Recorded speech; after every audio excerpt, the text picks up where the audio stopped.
হরিহর দুপুরে বাড়ি ফিরিল। অপু কোথায়? ও তো ঘুমোচ্ছে। দুর্গা বুঝি? ও তো সে খেয়ে বেরিয়েছে। ও আবার থাকে কখন? ওর যা খাওয়ার সাথে যা সম্পর্ক, বাড়ির সময় থাকে নাকি?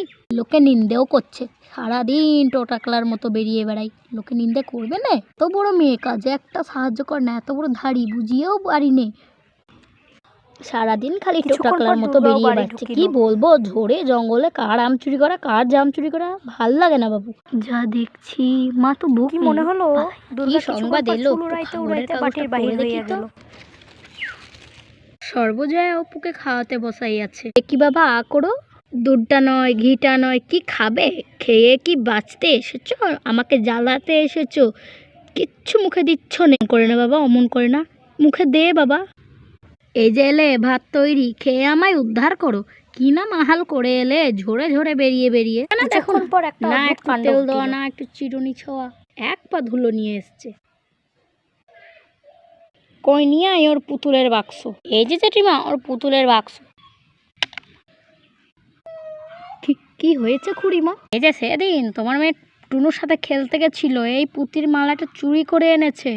টুনু তো খুঁজে খুঁজে হয়রান দুদিন ধরে। তা বাপু, তোমার মেয়েও তো কম নয় দেখছি। হ্যাঁ, সে তো গুটি পড়তে না পড়তে তর সয়নে দেখছি বাপু। সব চুরি করে এনে দেখো কেমনভাবে বাক্সের মধ্যে লুকিয়ে রেখেছে। যুগপাত তাহার মা দুটো চুরির কীর্তি দেখে প্রচণ্ড বিরক্ত হয়। দুর্গা তো দুটো দেওয়ালে ঠেস দিয়ে দুটো কীর্তি দেখে তো অবাক।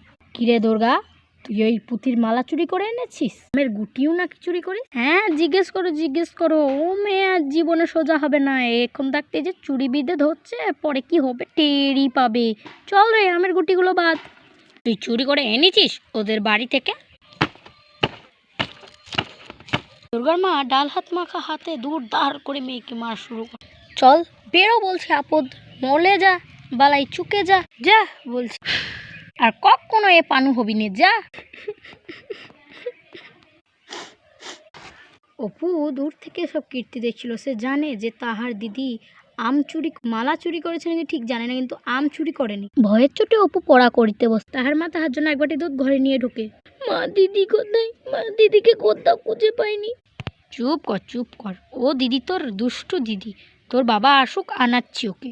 সন্ধেবেলায় হরিহর দুর্গাকে খুঁজিয়ে নিয়ে আসে।